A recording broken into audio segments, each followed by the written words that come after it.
अभी कुछ दिनों पहले ही रूस और चीन ने जापान के नजदीक युद्धाभ्यास किया, जिसको लेकर जापान ने कड़ी आपत्ति जताई और रूस ने भारत को ऑफर दिया था।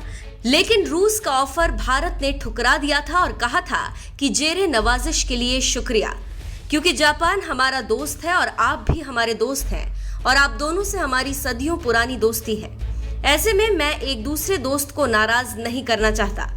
भारत की इस गुजारिश को मानते हुए रूस ने कहा था कि ठीक है, लेकिन अब इसी दोस्ती में एक ट्विस्ट आ गया है और वो ये है कि खबरों की माने तो जापान की सीमा के पास व्यापक युद्धाभ्यास करने वाले रूस और चीन को अब क्वाड देश करारा जवाब देने जा रहे हैं। क्वाड देशों अमेरिका, भारत, जापान और ऑस्ट्रेलिया की शक्तिशाली नौसेनाएं 8 से 19 नवंबर के बीच जापान के योकोसुका तट पर जोरदार नौसैनिक अभ्यास करने जा रही हैं। योकोसुका में अमेरिकी नौसेना का अड्डा है और ये परमाणु हथियारों से lace aircraft carrier Ronald Reagan के नेतृत्व वाले कैरियर स्ट्राइक ग्रुप 5 का होम पोर्ट भी है। खबरों की माने तो भारत की ओर से शिवालिक क्लास के स्टेल्थ फ्रिगेट, कामोर्ता क्लास का एंटी सबमरीन युद्धपोत, Boeing P-8I anti submarine warfare aircraft इस अभ्यास में हिस्सा लेगा। क्वाड देशों की नौसेनाएं लाइव फायरिंग के साथ व्यापक युद्धाभ्यास करेंगी। उसके अलावा जंग के दौरान किस तरह की रणनीति अपनाई जाए, इसके बारे में भी अभ्यास होगा।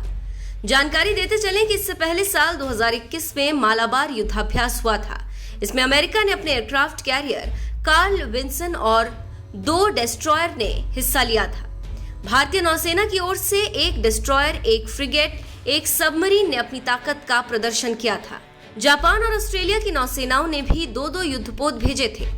ये युद्धाभ्यास ऐसे समय पर हो रहा है जब चीन की नौसेना हिंद प्रशांत क्षेत्र में लगातार आक्रामक रुख अपनाए हुए। चीन की सबमरीन अब हिंद महासागर में अक्सर आने लगी है।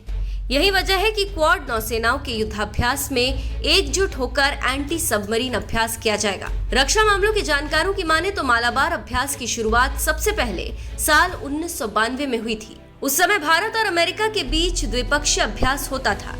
इसका उद्देश्य चीन के आक्रामक रुख के बीच हिंद प्रशांत क्षेत्र, खासकर साउथ चाइना सी में नौवहन की स्वतंत्रता को सुनिश्चित करना था। इस अभ्यास में ऑस्ट्रेलिया को शामिल करने का फैसला लद्दाख तनाव के बाद साल 2020 में किया गया। इस अभ्यास पर पिछले दिनों बहुत कड़ी प्रतिक्रिया जताई थी। साल 2017 में जापान भी इसमें शामिल हुआ था, जो चीन की दादागिरी से परेशान है, क्योंकि चीन जापान के एक द्वीप को अपना मानता है, जबकि जापान का कहना है कि वो उसका है। इसीलिए पिछले दिनों चीन के जासूसी जहाज ने भी हिंद महासागर की यात्रा की थी और भारत के विरोध के बीच श्रीलंका के हम्बनटोटा बंदरगाह पर अपना लंगर डाला था। इसको लेकर भारत ने सख्त ऐतराज जताया था, लेकिन श्रीलंका ने भारत के सामने हाथ जोड़ते हुए कहा था कि हम मजबूर हैं, क्योंकि इस फैसले पर मुहर गोटबाया सरकार ने लगाई थी। खैर, अब चीन और रूस की नजर भारत के युद्धाभ्यास पर है, क्योंकि रूस और चीन इस अभ्यास को करारा जवाब मान रहे हैं। देखना होगा कि इस अभ्यास पर क्या प्रतिक्रिया सामने आती है।